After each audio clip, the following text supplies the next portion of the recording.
How's it going, guys? Today I'm going to show you how to make this.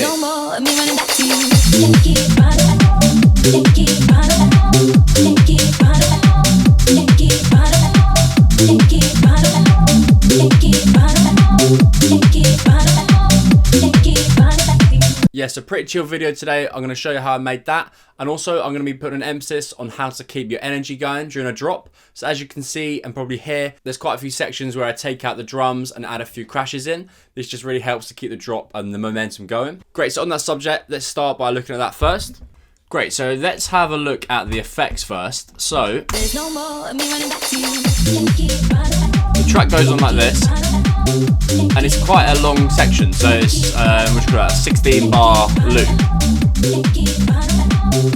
Obviously the vocals changing, which helps, but if this went on again without any changes like this or additions, it would get a bit boring.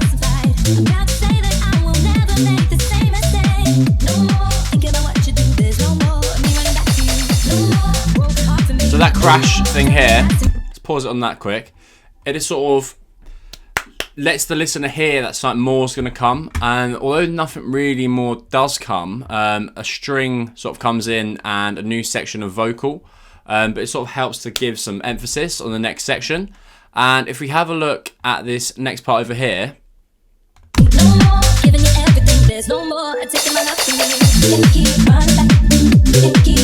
really nothing can change. The drums are still the same, the bass is still the same, and the bell sound is going throughout the whole track. On the string section was obviously added here, just to add a bit more sort of tension. But when you cut out the drums, so I've cut out the drums, I've also cut out the bass, so all the low end is basically gone. Then it helps to sort of refresh the listener's ear.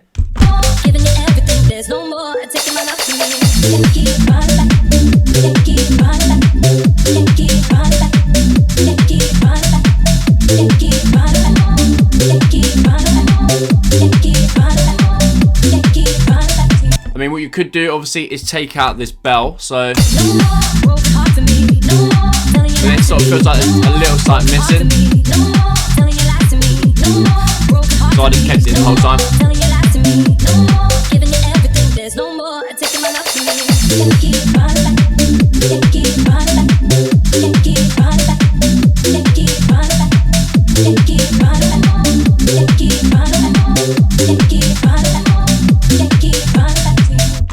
Great, so let's have a look at what effects we've got.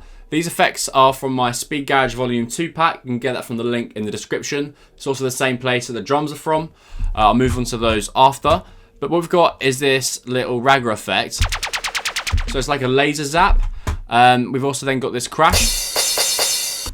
I think pretty much every Speed Garage track should have a crash in it, whether it be before the drop or halfway through the drop. It really just helps to add that sort of pressure.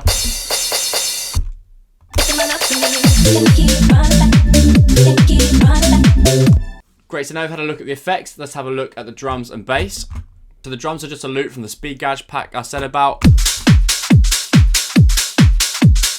The pack's got over 50 different Speed Garage loops for making 6 Speed Garage, so definitely check that out. So what I've done is drop that in. In terms of effects, all I've got is this auto filter before the drop, sort of fading it in and also taking out the low end. And I've also got this drum bus, which is grouping the drums with the bass channels. If we have a look at the bass line itself, the MIDI is all over the place. But without that, there's sort of no rhythm and melody to it, so it'd just be very stagnant. Let's hear it.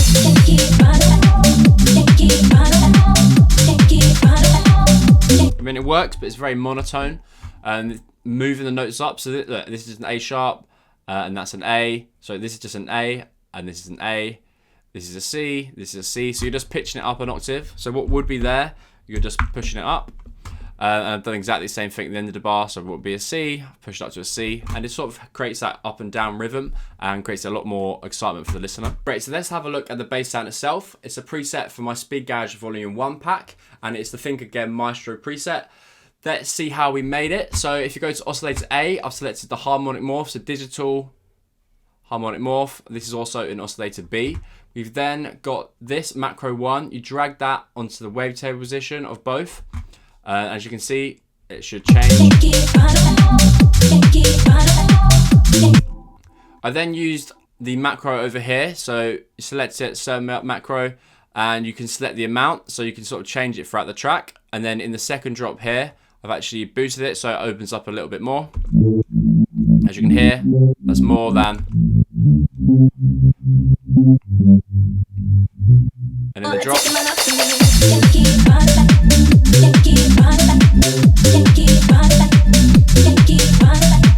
Great, and make sure you've got a filter on, because without it, there'll be too much high end.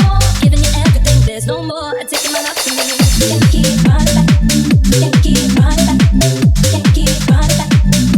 could also use the macro, just like you use macro 1 to control the amount of high-end frequencies that are coming in. Another key thing is you want to make sure it's on mono, legato, and you want to turn up the porter and select always. If we go over to the effects, all we have is this reverb. Let's look at the processing. So I've got an EQ8 taking out any frequencies below 124 Hertz. I'll show you why in a second. I've also got another bit of reverb here and a sidechain to the kick, just making sure that the bass is ducking out the way to let the kick punch through. I've also put in a utility and made sure the bass is mono below 197 Hertz. So yeah, the reason for this EQ8 taking out the low end is I've got a sub. So this is added low end separately. I just wanted a more clean low end that was fully in mono. So I've just selected the Sidewinder sub and I've just taken out any of the high end. So over 129, just like this, was ducking over 124. I mean, there's a bit of an overlap, which is fine. Also important, make sure you select oversampling. Just make sure the EQ is doing it at a better quality. Great, now let's look at the bell. Great, so let's next have a look at the bell. It sounds like this.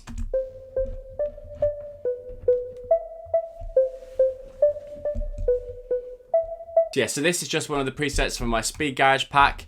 It's got a few bell ones in there, but yeah, you can use any sort of bell sound. What this is doing and why it's so important, I think anyway, on making a sort of Speed Garage track that has a bit of emotion to it. It's sort of like a counter melody to the bass. So it's just sat on top. Without it, there's not really any emotion.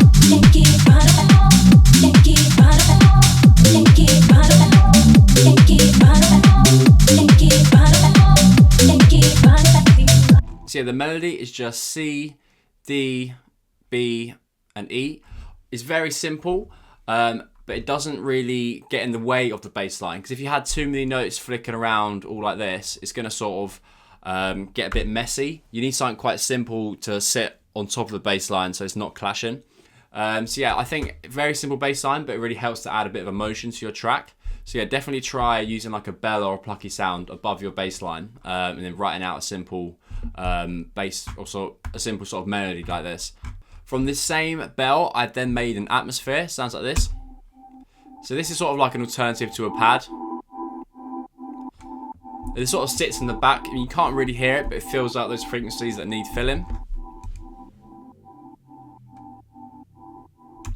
So all we've got is a bell. This is just a different one of the presets. And we've just added a really strong reverb and a delay without it. I've also added a lot of reverb in the effects section. Otherwise it sounds like that. So yeah, you're really just trying to drown out that dry signal. So if you have a look at the MIDI, it's just the same as the pluck, but then I've put it all over the place. So it's just going up and down like an ARP sort of thing. You could use sort of any notes that are in a scale. I'm just trying to fill out those frequencies. Lastly, we have this string.